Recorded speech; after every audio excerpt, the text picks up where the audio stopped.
Merci Jean-Marie pour cette introduction. Donc, je vais vous faire un petit exposé, non pas scientifique, sur la batterie, mais plutôt sur les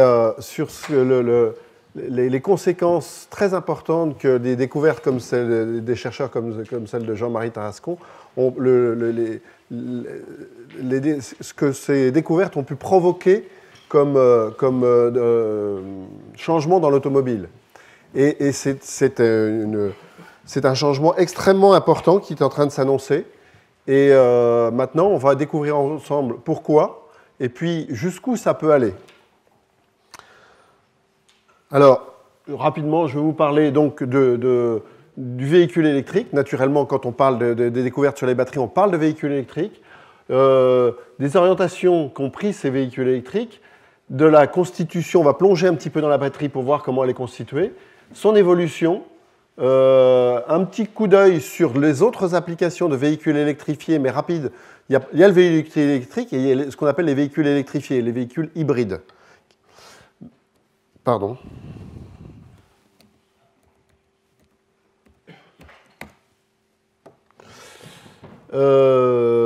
Et surtout, on finira par des questions très importantes qui ont déjà été évoquées par Jean-Marie Tarascon sur les challenges et les opportunités du stockage de l'énergie, mais concernant l'automobile. Alors, tout d'abord, très rapidement, ça c'est des articles que j'ai relevés dans la presse, simplement pour vous dire que la mutation de l'automobile a commencé. Il y a déjà des gens qui disent que la production de pétrole va en souffrir. Bon, ils parlent de 2 millions de barils par jour d'ici à 2025. Pourquoi? Parce que à cause des véhicules électriques. Et puis, surtout, il y a des gens qui annoncent que les véhicules électriques vont représenter un tiers du marché en 2035, la moitié en 2040 et plus des 2 tiers en 2050. Donc, en fait, on a vraiment démarré une mutation qui semble-t-il, ne partira pas en arrière comme elle l'a fait ces dernières décennies. Donc, en fait, pourquoi? Parce qu'il y a une pression, il y a une prise de conscience environnementale très forte qui a eu lieu il y a quelques années et qui va croissant avec la COP21, avec un certain nombre de choses, et qui débouche aussi sur un certain nombre de réglementations qui poussent les constructeurs automobiles à baisser les émissions de leurs véhicules. Et c'est de plus en plus difficile, difficile pour les véhicules conventionnels, à moteur conventionnel de satisfaire ces exigences en émissions de CO2 et en émissions de gaz polluants. Et donc, en fait, cette difficulté, eh bien maintenant, le véhicule électrique pourrait la résoudre. Pourquoi? Parce que les progrès de la batterie permettent de donner aux véhicules électriques des prestations qui commencent à être admissibles par des clients. Alors, on voit ici le marché du véhicule électrique qui est vraiment en train de décoller, qui a vraiment décollé. Hein. Vous voyez quand même qu'il a été multiplié par 10 en 5 ans, depuis 2012 à 2016. Il est passé de 50 000 à 500 000 véhicules au niveau mondial. Au passage, ce que j'appelle l'alliance, je fais partie de la maison Renault, donc il y a une alliance Renault-Nissan qui est le leader mondial du véhicule électrique. Donc vous voyez, on présente un petit peu un petit 20% du marché mondial. Et c'est surtout important de voir que c'est un marché qui est parti.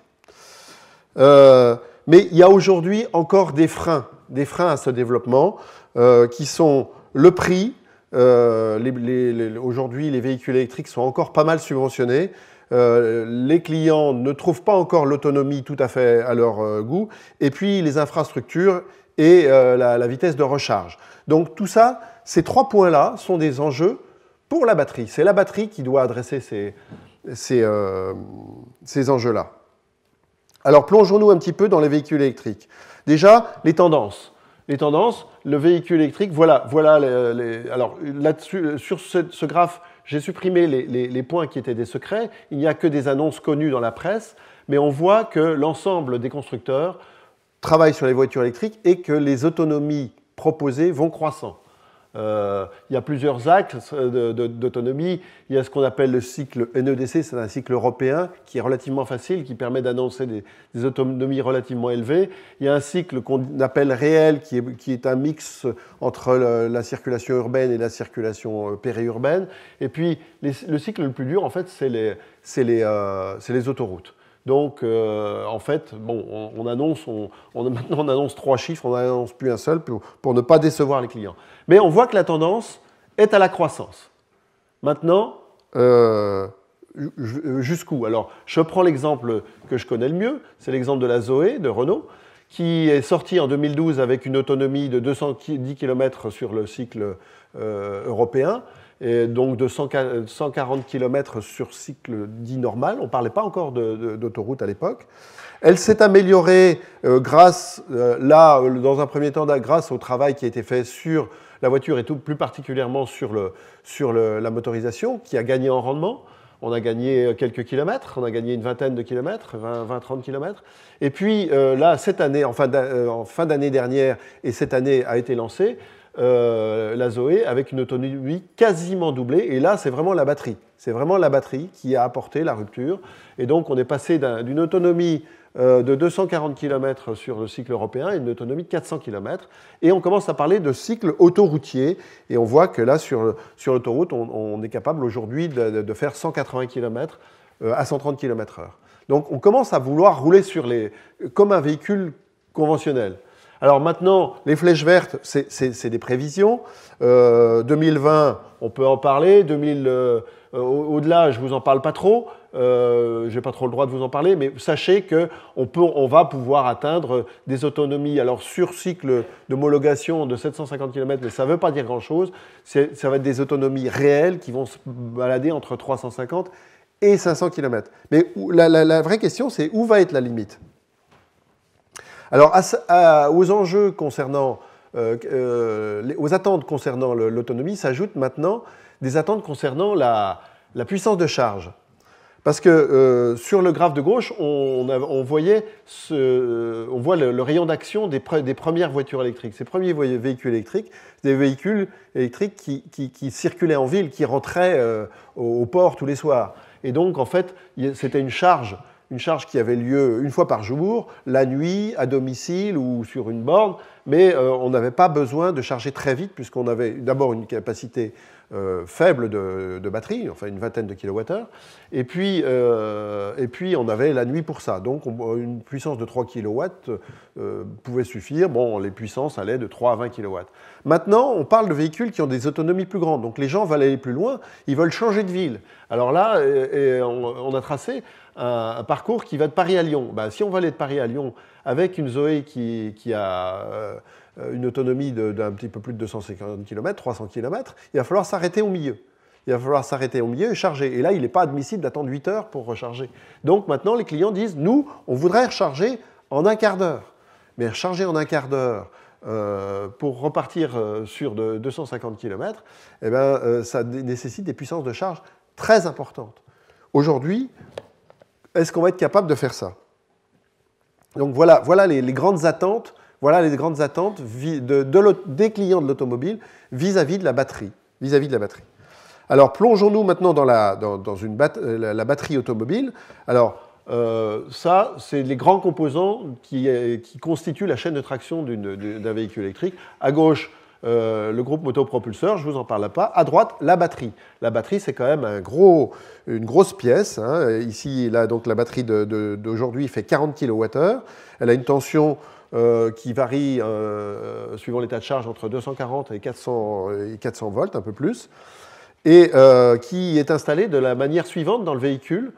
On voit que la batterie tient une place énorme dans le véhicule. Donc, en fait, un véhicule électrique ne se construit pas comme un véhicule thermique. Ça tient, la batterie est tellement importante, elle tient tellement de place, elle est tellement lourde, elle est tellement chère, qu'on ne peut pas construire un véhicule électrique comme on construisait les véhicules thermiques hier.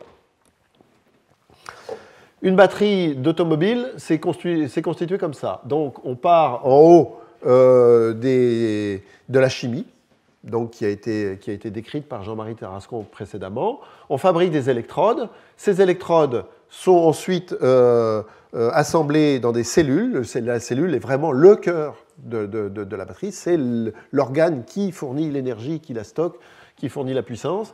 Ces cellules sont assemblées sous forme de modules qui eux-mêmes sont mis dans ce qu'on appelle un pack, hein, une grande boîte qui distribue l'énergie électrique, qui gère aussi avec un BMS, ce qu'on appelle un Battery Management System, c'est un calculateur qui fait le contrôle électronique de la batterie. Voilà, c'est une pièce assez complexe qui n'a pas que de l'électrochimie. Donc la majeure partie, c'est de l'électrochimie, mais il y a de la mécanique, il y a de la thermique, et il y a de l'électronique.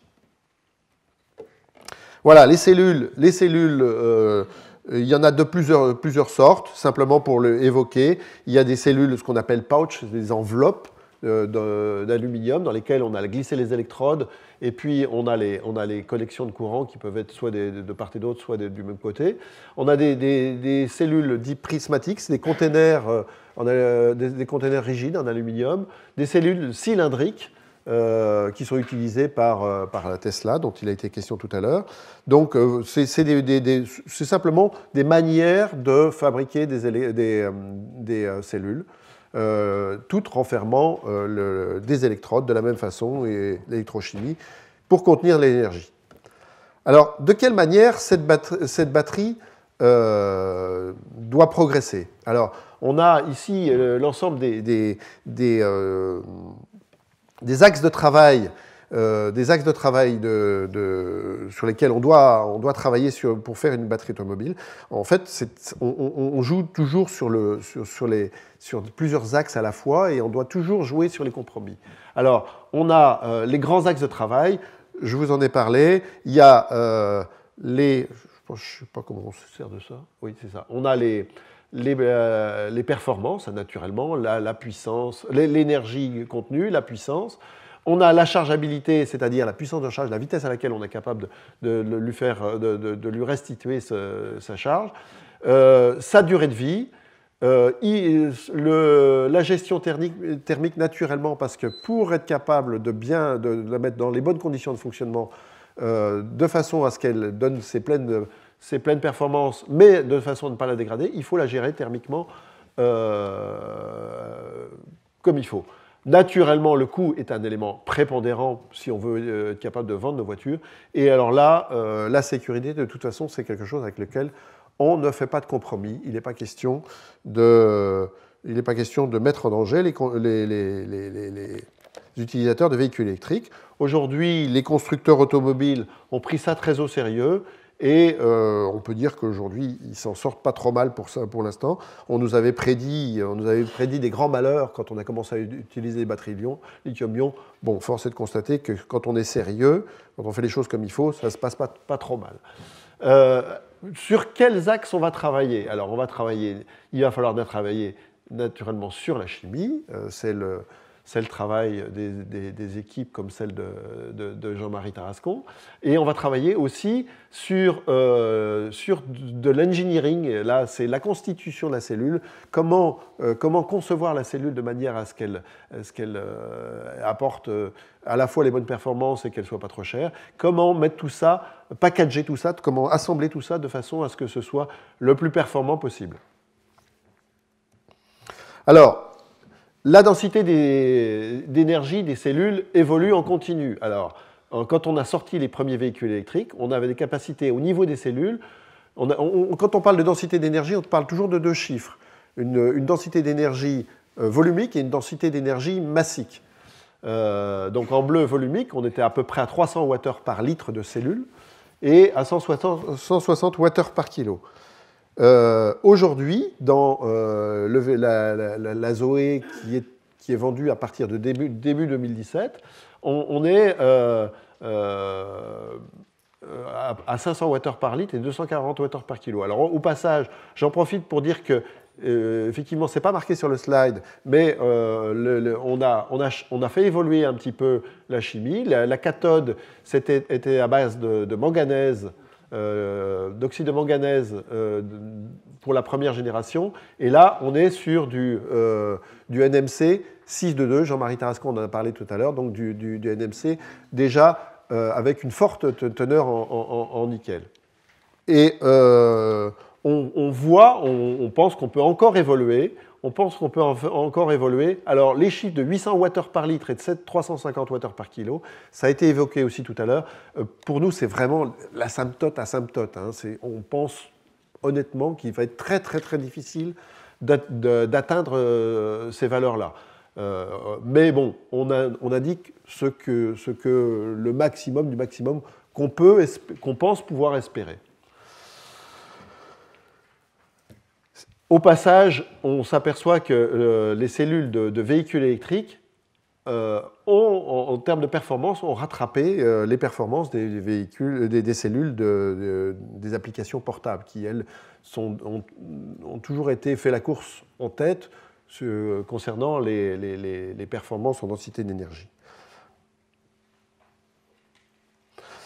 Maintenant, comment on va faire? On est à 500 Wh par litre. Comment on va faire pour aller à 800 Wh par litre? Alors là, ce qu'on a dit, c'est qu'on a pas mal travaillé jusqu'ici, on a travaillé un petit peu sur la chimie, on a fait évoluer la cathode, on a mis au niveau de la cathode des matériaux plus denses en énergie, mais on a aussi beaucoup travaillé sur le design de la cellule, le design du pack, de manière à gagner en densité d'énergie. Mais là, pour aller jusque-là, il va falloir quand même que la chimie nous aide. La chimie nous aide beaucoup pour nous faire, pour nous permettre d'aller atteindre se rapprocher de l'asymptote dont je parlais.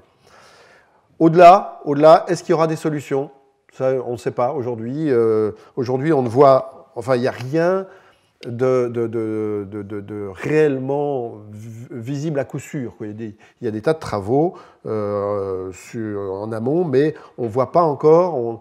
Il y a 20 ans, ça a été dit tout à l'heure, il y a 20 ans, on voyait le lithium arriver. On le voyait très bien. Là, aujourd'hui, on ne voit pas ce qui va remplacer le lithium. Alors, je vous l'ai dit, concernant l'automobile, on jongle en permanence entre plusieurs critères. Alors, excusez-moi, c'est en anglais, hein, j'ai réutilisé des planches faites déjà en anglais. On a la densité d'énergie, on a la puissance, la densité de puissance, naturellement la sécurité, la chargeabilité, c'est la faculté donc à être chargé rapidement, la durabilité, et puis le coût en fait. Hein. Donc on a, si on part d'une cellule, de la cellule d'hier qui est à peu près équilibrée, eh bien la première chose qu'on a faite, hein, c'est déjà commencer par changer le design de la cellule. On est passé d'électrodes fines avec des électrodes un peu plus chargées en matériaux, ce qui nous a fait gagner à la fois en densité d'énergie et à la fois en coût. Ça, c'était la bonne surprise. On gagnait à la fois en densité d'énergie et à la fois en coût.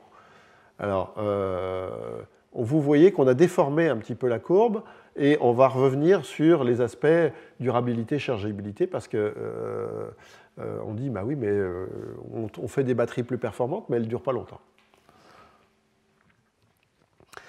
Alors, sur la durabilité, on a quand même travaillé, mais on a quand même réfléchi un petit peu, et on s'est dit qu'en fait, ce qui nous intéresse en durabilité sur un véhicule électrique, c'est la quantité d'énergie que voit passer la batterie dans sa durée de vie. Si on a une batterie de 20 kWh et qu'on lui fait faire 2000 cycles, ça fait 40 MWh à restituer sur sa durée de vie. 40 MWh, ça peut être 2000 fois 20 kWh, ça peut être 1000 fois 40 kWh, ça peut être 500 fois 80 kWh. Alors, c'est vrai dans une certaine mesure. Sauf qu'on a quand même réfléchi un petit peu plus et on s'est dit, oui, mais si on donne plus d'autonomie aux gens, ils vont utiliser plus leur véhicule électrique. Et d'ailleurs, aujourd'hui, on le constate. C'est-à-dire que quand on donne un véhicule qui fait 150 km à quelqu'un, il fait, allez, on va dire 10 000 km par an.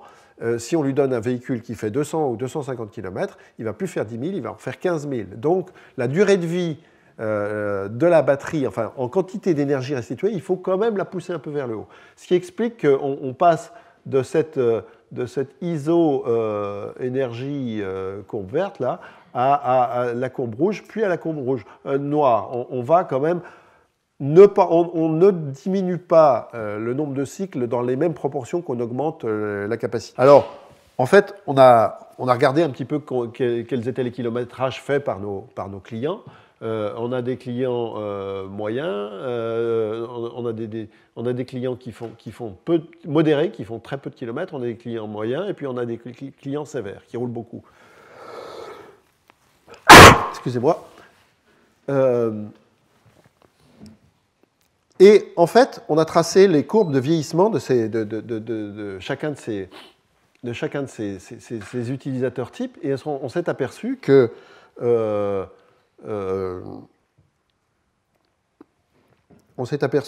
en fait, on avait des modèles qui collaient très très bien à ces évolutions, et que même les clients très sévères qui roulaient beaucoup, on avait encore de la marge on avait encore pas mal de marge sur l'énergie qui restait à utiliser dans la batterie. Donc on a pu se permettre donc de dégrader un petit peu la durée de vie en nombre de cycles pour augmenter la capacité. Alors, concernant, on dit aussi, oui, mais on veut bien beaucoup d'énergie, mais on veut charger plus vite. C'est ce que je vous ai mentionné tout à l'heure. On veut charger plus vite parce qu'on veut pouvoir s'arrêter sur les voies rapides, recharger en un temps raisonnable. Et là, il faut, pour ça, on est obligé de regarder de très très près ce qui se passe. Si on charge trop vite une batterie, en fait, on la tue. On la tue à cause d'un phénomène qu'on appelle le lithium plating, c'est du dépôt de lithium à la négative. Et en fait, alors voilà, ça c'est la courbe du potentiel de la négative sans courant. Quand on applique du courant, on peut soit l'appliquer de manière un peu brutale, et voilà ce qui se passe, on passe en dessous de 0 volts sur le potentiel de la négative, soit on l'applique intelligemment en gérant ça comme il faut, et on ne passe pas en dessous de 0 volts. Et là, on a vu une très très grosse différence entre les deux. Et avec la courbe bleue, on tue la batterie, avec la courbe rouge, on ne la tue pas. Donc c'est une gestion assez fine qui est faite pour permettre d'utiliser au mieux la charge de la batterie. Malgré tout, aujourd'hui, nous on constate que avec les chimies qu'on a, enfin avec les cellules qu'on a aujourd'hui disponibles, eh bien, on plafonne en termes de kilowatts par litre de cellules. Hein. C'est-à-dire qu'on a beau faire varier la densité d'énergie, même baisser la densité d'énergie pour favoriser la chargeabilité, à un moment donné, on a du mal sur les cellules disponibles pour l'automobile à dépasser 1,2 kW de charge par litre de cellules. Donc, quand on entend des constructeurs automobiles annoncer qu'ils vont charger leurs véhicules avec des puissances très élevées de 200, 300, 350 kW, ça veut dire soit ils vont tuer leur batterie, soit ils vont mettre des batteries assez grosses. A priori, ils vont mettre des batteries de 200, 300 litres de cellules. Donc 200, 300 litres de cellules, ça fait quasiment le double, voire un peu plus du double en termes de packs. Ça fait quand même des packs qui font plus d'un demi-mètre cube. Ça commence à faire très gros dans une voiture. Concernant toujours la chargeabilité, il faut faire attention à la température, et donc il faut gérer thermiquement la cellule. Voilà, on a tracé un petit peu statistiquement tout ce qui nous arrivait, toutes les températures qu'on rencontrait sur les véhicules électriques qui roulent. Ça, c'est le résultat de milliers d'enregistrements. Et en fait, on s'aperçoit que nos températures, elles sont extrêmement bien maîtrisées pour l'instant. Sur les véhicules qui roulent en Europe, certes, mais on en a très très peu qui descendent en dessous de 0, et on en a très très peu qui passent au-dessus de 30 degrés. Alors comment on fait ? On gère, on climatise, j'exagère, on refroidit la batterie, voire on la réchauffe dans les conditions hivernales, de façon à lui redonner un petit peu de performance. Alors ça, c'est ce qu'on a aujourd'hui. Si elle est trop froide, ben on perd en performance. On perd surtout en chargeabilité, on a beaucoup de mal à la charger rapidement. Et si on force, eh ben, c'est ce que j'expliquais, on a un problème de dégradation très rapide avec le lithium plating. Si elle est trop chaude, là on a des bonnes performances. En revanche, elle se dégrade. Elle se dégrade suivant la loi d'Arrhenius, et on peut avoir même des problèmes de décomposition d'électrolytes si on va vraiment trop haut. Ce qu'on aimerait bien, c'est que la chimie nous permette d'aller un peu plus haut. Parce que ça nous permettrait de simplifier les systèmes de refroidissement, de gagner en coût et de gagner un petit peu en performance. Bon, ça, c'est juste un panorama rapide des types de refroidissement qu'on utilise dans l'automobile, soit par convection naturelle, c'est ce qu'il y a de plus simple, par air directement injecté dans la batterie, c'est ce qu'il y a aujourd'hui sur les ZOE d'aujourd'hui, et sur les véhicules de demain, il y aura du refroidissement liquide passant dans les parois de la batterie.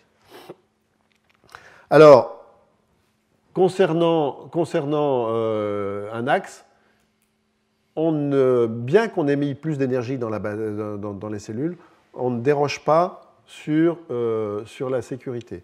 Et ça, donc c'est ça qui aussi ralentit un petit peu les progrès qu'on pourrait faire, c'est que tant qu'on n'a pas obtenu le niveau de sécurité qu'on souhaitait, eh bien, on ne passe pas, on ne franchit pas le pas. Alors, comment on traite ça? Eh bien, en fait, on dit qu'il y a une zone interdite dans laquelle on n'a pas le droit de jouer. On peut jouer les compromis entre performance, coût, durabilité, chargeabilité, tout ce qu'on veut, mais à l'intérieur d'un périmètre de sécurité qu'on ne s'autorise pas à dépasser. Pour ça, la sécurité sur une batterie automobile, c'est à plusieurs niveaux. D'abord, il faut que notre cellule soit intrinsèquement sûre, c'est-à-dire qu'on lui fait subir des essais de court-circuit, différents types d'agressions, et il faut qu'elle ait un niveau minimum de stabilité pour qu'on puisse l'accepter. Ensuite, une fois qu'on pense qu'on a une cellule qui est à peu près bonne, on l'intègre dans un pack, et là, on la gère thermiquement et mécaniquement de façon à ce qu'elle soit dans de bonnes conditions. On la surveille électroniquement. Toutes les cellules sont surveillées individuellement, de façon à ce que, s'il y en a une qui est en défaut, on puisse alerter et voir arrêter le véhicule. Et naturellement, tout ça est intégré dans une voiture, et la batterie est l'élément le plus protégé en cas de crash dans un véhicule automobile. Alors voilà une petite illustration de ce qu'on fait.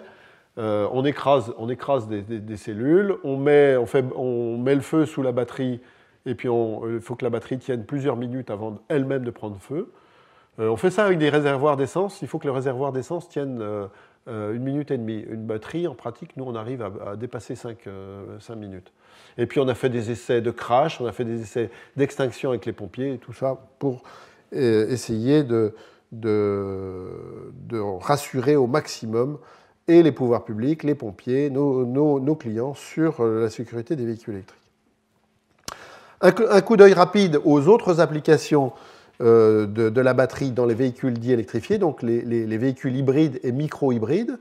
Donc on en a toute une gamme d'électrification possible, allant de l'électrification la plus simple avec une récupération d'énergie de l'alternateur sur un véhicule conventionnel, en passant par les véhicules hybrides avec récupération d'énergie, je pense que tout le monde connaît la Toyota Prius, elle se range dans cette gamme-là. On commence à parler des véhicules plug-in, c'est-à-dire c'est des véhicules hybrides, mais qu'on peut recharger, on peut aller rechercher son carburant à la prise de courant. Ça permet de faire quand même quelques économies. Et puis naturellement le véhicule électrique. Donc on a les différentes possibilités d'autonomie électrique qui vont de 0 à plus de 150 km naturellement, des capacités de batterie qui vont de 500 Wh à plus de 20 kWh, aujourd'hui même plus de 40, et des puissances naturellement qui vont croissant. On retrouve ces catégories-là qu'on peut définir. On peut les définir en les caractérisant par ce qu'on appelle le rapport puissance sur énergie. Alors typiquement, un véhicule électrique à batterie, le rapport puissance sur énergie est de 3, c'est-à-dire que si on embarque une batterie de 40 kWh, eh bien, on se dit qu'on va pouvoir tirer à peu près 120 kW de la batterie sur les accélérations les plus fortes. En revanche, sur des véhicules hybrides, comme la batterie est plus petite, on lui demande quand même beaucoup de puissance. Donc pour un PHEV, c'est-à-dire un véhicule hybride qui peut se brancher, on a des rapports P sur E de 8. Et puis pour les véhicules hybrides les plus extrêmes, enfin les plus extrêmes qui ont des batteries les plus petites, on a des ratios très importants, où on a une batterie minuscule, mais on lui demande des ratios P sur E de 50. Alors là, le 48 volts, on a lancé fin d'année dernière un véhicule avec un système 48 volts, une Mégane, où effectivement la batterie, on lui demande un rapport de P sur E de 50, c'est-à-dire qu'on a une toute petite batterie qui fait un peu plus de 150 Wh, 200 Wh, et on lui demande de délivrer des puissances de plus de 10 kW. Alors on retrouve ça de la même façon, on leur demande aussi, plus la batterie est petite, plus on lui demande un nombre de cycles important. Donc, s'agissant de ce qu'on appelle des micro-hybrides, là, ce dont je parlais pour les 48 volts, on va leur demander plus de 20 000 cycles. Alors qu'un véhicule électrique, on va plutôt lui demander ce dont je parlais tout à l'heure, entre 2000, voire moins. Si la batterie est très très grosse, on peut lui demander que 1000 cycles. Au passage, les chimies ne sont pas exactement les mêmes. Là, on est dans les chimies haute énergie, avec du graphite. Là, c'est des chimies haute puissance, toujours graphite NMC. Mais pour les applications à très très forte puissance, l'anode n'est plus du graphite, mais du titanate. Voilà, le véhicule qui a été lancé l'année dernière avec un système 48 volts, qui permet donc, avec sa récupération d'énergie, de gagner énormément en consommation de carburant. Alors, j'aborde un point important, qui sont les challenges et les opportunités, maintenant, qui se présentent au véhicule électrique. Alors, je vous ai dit, effectivement, les progrès de la batterie ont déclenché une mutation très très importante dans l'automobile. Maintenant, jusqu'où elle va être capable d'aller, cette mutation ? Il y a encore quelques années, tout le monde pensait que de toute façon, il n'y aurait pas une mutation, que ce serait juste encore un serpent de mer qui replongerait. Enfin, il y a 5-6 ans, on pensait que le serpent de mer du véhicule électrique replongerait. Là, tout le monde dit non, maintenant, ça va être le raz-de-marée. On va avoir du véhicule électrique partout. Mais il faut quand même se dire qu'il y a quand même des freins. Alors, le premier frein, est-ce que ce véhicule électrique va être capable de remplacer la première voiture ? Si on regarde les autonomies, on dit, attention, on a une densité d'énergie, on commence à en voir le bout, en tout cas avec le lithium-ion. On commence à en voir le bout avec nos 800 Wh par litre, nos 350 Wh par kilo. On ne va pas pouvoir embarquer sur les véhicules des batteries d'1 mètre cube et des batteries d'1 tonne. C'est pas possible. Enfin, ça ne va plus être des voitures, ça va être des camions. Donc, on imagine quand même que nos autonomies sur autoroute risquent d'avoir du mal à dépasser 400-450 km. Est-ce que ça va suffire ?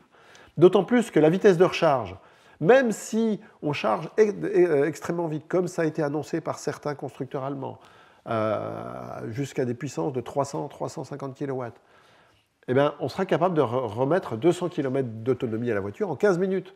Aujourd'hui, qu'est-ce qu'on fait avec une pompe à essence ? Ces 200 km, on les remet en 30 secondes. Est-ce que ça va être acceptable? Ça veut dire qu'il va falloir quand même changer, que les habitudes des clients vont être obligés de changer si on dit que le véhicule électrique va remplacer le véhicule thermique. Un autre challenge, un autre défi, si on regarde aujourd'hui qui produit des batteries lithium-ion dans le monde, c'est 3 pays. C'est le Japon, la Corée, la Chine, totalement asiatiques.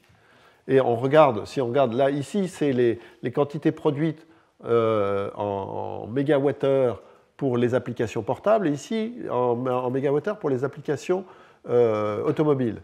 Eh bien, on retrouve toujours les mêmes acteurs. Hein. Alors, sur le portable, on voit ces gens-là. Sur le portable, on voit 2 Coréens qui sont aussi très bien placés sur le véhicule électrique, sur l'automobile. Ici, on voit un acteur qui ne fait que de l'automobile, et ici, on voit Panasonic qui est le fournisseur partenaire de Tesla. Mais aujourd'hui, la question c'est est-ce qu'il faut stratégiquement laisser une industrie qui est aussi importante pour le futur que le stockage d'énergie, est-ce qu'il faut la laisser totalement en Asie? Un autre défi, on dit, oui, mais la production de batteries croît très vite. Si on regarde les mégawattheures produits par an, je vous l'ai mentionné, en 2016, on a atteint 80 gigawattheures. En 2009, on n'en produisait qu'une dizaine. Là, c'est mentionné dans peut-être un peu plus, pas loin de 20 gigawattheures. Donc, ça croît très très vite.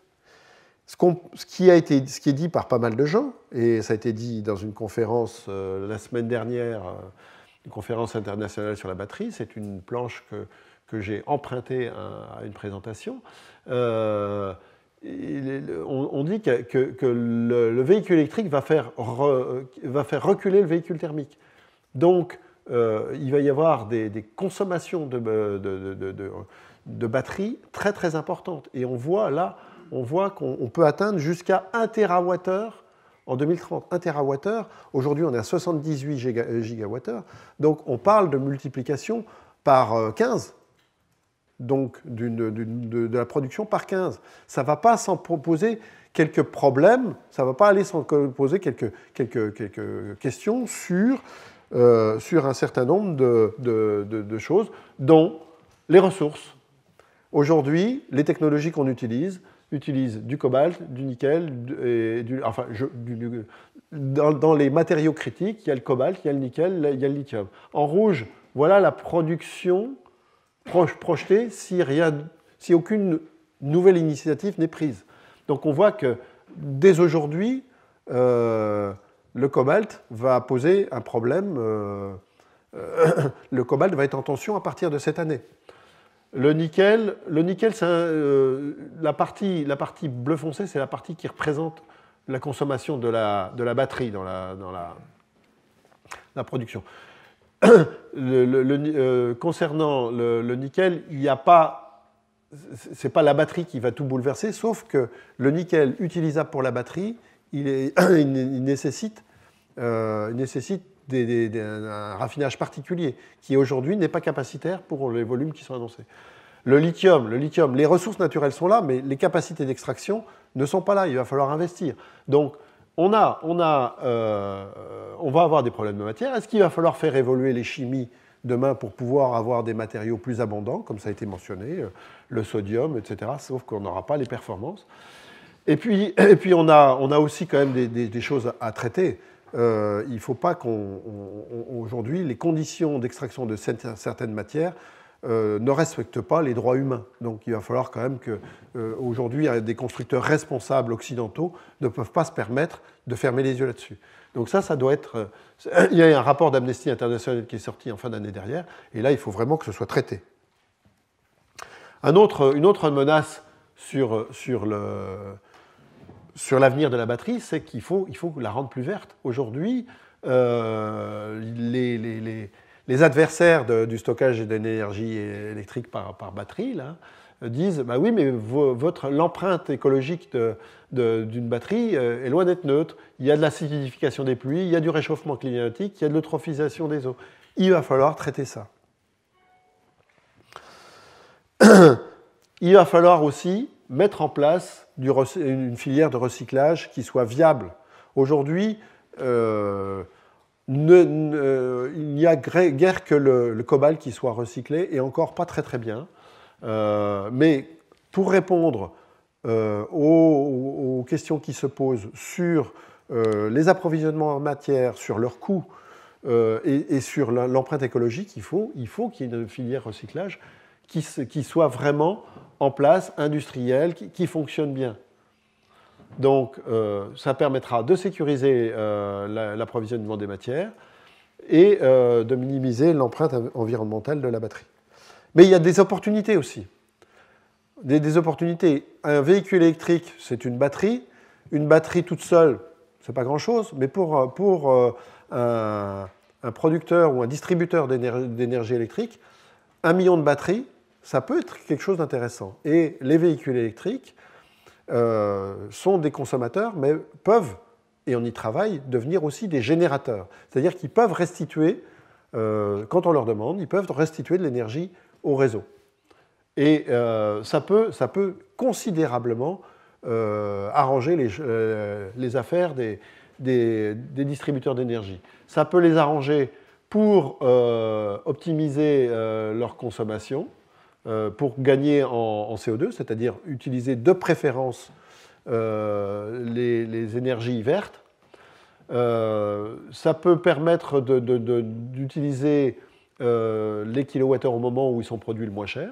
Ça peut permettre d'optimiser la puissance, c'est-à-dire qu'au mois de décembre, au mois de janvier, à 7 h du soir ou à 7 h du matin, quand on a un pic de consommation énorme, on peut demander d'une part aux véhicules électriques non seulement de s'effacer, d'arrêter de se charger, mais d'autre part de restituer de l'énergie au réseau. Et là, ça peut commencer, si on parle de plusieurs centaines de milliers de voitures, voire de millions de voitures, on peut commencer à avoir des puissances qui sont comparables à celles d'une centrale. Donc ça peut arranger des gens comme EDF, comme RWE en Allemagne, etc. Et on travaille avec eux là-dessus.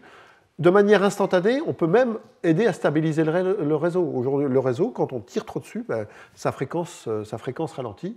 Eh bien, si un véhicule électrique c'est capable de répondre très rapidement, si on lui demande, il peut restituer sur quelques secondes de la puissance et permettre de stabiliser la fréquence, la tension du réseau. Et puis, il y a des applications plus marginales qui peuvent être ce qu'on appelle l'islanding, c'est-à-dire j'ai blackout, plus d'énergie chez moi. Je peux demander à mon véhicule électrique de m'alimenter le temps que le courant revienne. Une autre opportunité, c'est la seconde vie de la batterie. Ça a été évoqué. La batterie, elle a une première vie sur le véhicule tant qu'elle offre des performances suffisantes, d'autonomie, de puissance. Et puis, quand ces performances deviennent plus tout à fait acceptable pour le client, ce n'est pas pour autant que la batterie est morte, et on envisage sérieusement de l'utiliser comme batterie stationnaire dans une seconde vie. On a des expérimentations déjà en cours qui marchent très très bien. Et les batteries, quand elles sont tombées au-dessous de 70-75% de leur état de santé initial, c'est-à-dire qu'il ne nous reste que 70-75% de la capacité initiale, eh bien, elles fonctionnent encore très très bien comme batterie stationnaire parce qu'on leur demande des appels de puissance moins importants. Et puis à la fin, le recyclage. Donc, je conclus avec ça pour dire qu'en fait, la batterie, c'est effectivement, ça a été un déclencheur. Maintenant, c'est la clé pour que le véhicule électrique et son écosystème révolutionne un petit peu le monde du transport. On a emprunté une image à un film célèbre, là, pour dire qu'en fait, il y a beaucoup de choses qui vont tourner autour de des nouvelles possibilités apportées par le stockage d'énergie et les véhicules électriques. Voilà, je vous remercie.